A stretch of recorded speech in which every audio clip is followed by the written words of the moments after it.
So no examination of the Progressive Era would be complete without acknowledging the contributions of Robert M. La Follette, nicknamed Fighting Bob La Follette. And, La Follette was born about 5 years before the Civil War began, and family legend held that his ancestors' children were actually playmates of Lincoln, because their family land was adjacent in Kentucky prior to moving north. Whether that's true or not is up for debate, but it informed his decision to get involved in Republican politics. Now, Fighting Bob excelled as an orator, and he began his career as district attorney in Dane County in 1880. Dane County has the Wisconsin capital of Madison.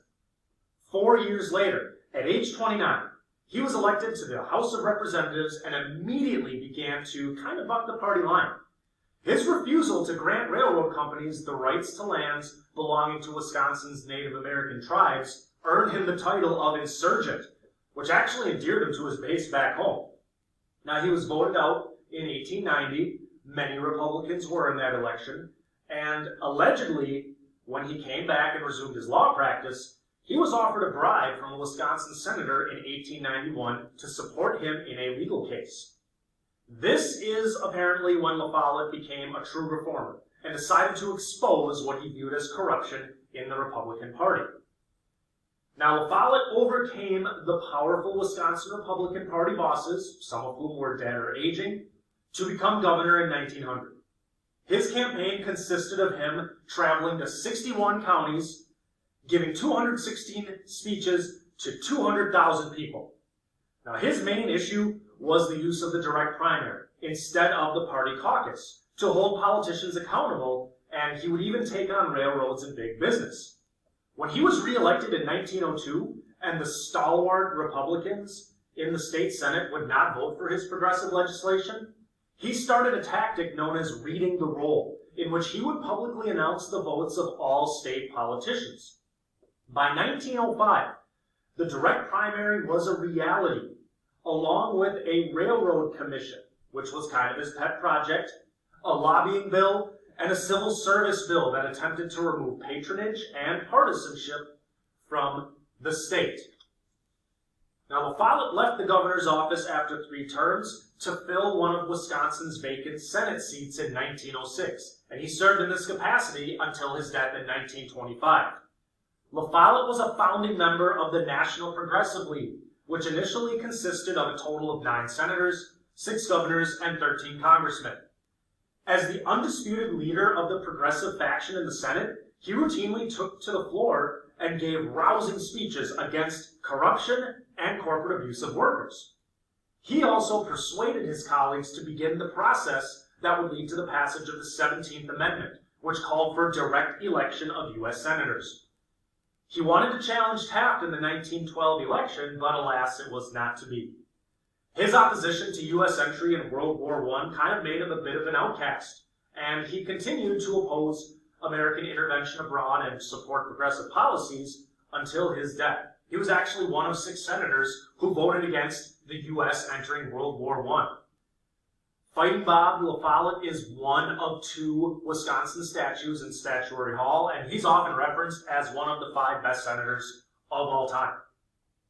Now, La Follette also contributed to this concept known as the Wisconsin idea. And the Wisconsin idea, has its roots, we'll see, in the German background of the state. But remember that Fighting Bob was the first Wisconsin-born governor in Wisconsin history. And he was the first to graduate from its flagship university in Madison.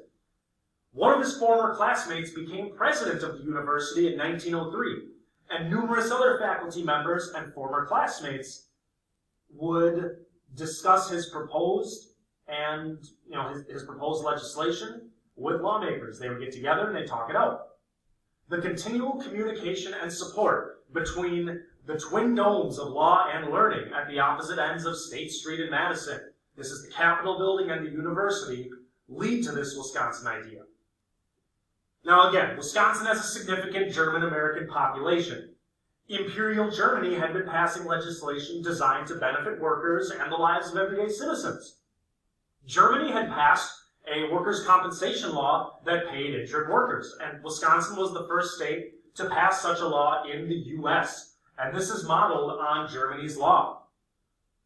Other laws included the reform of state railroad rates, which is the focus of the cartoon that you see, advocacy for the direct election of U.S. senators, later the 17th Amendment, a progressive income tax in which the wealthier would pay a higher percentage than low-income earners, which became part of the 16th, and then legislation that would allow the voters more direct control of their governments.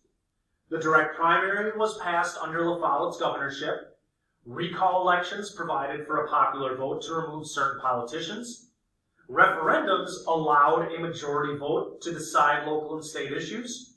And the initiative allowed citizens to propose legislation to their elected officials. Even the concept of public radio, first conceived of in 1932 in the state of Wisconsin, is an offshoot of this idea. It was designed so that citizens could be more aware of what was going on in Madison. All of this, La Follette's efforts, these policies, served to earn the Badger State the nickname, Laboratory of Democracy.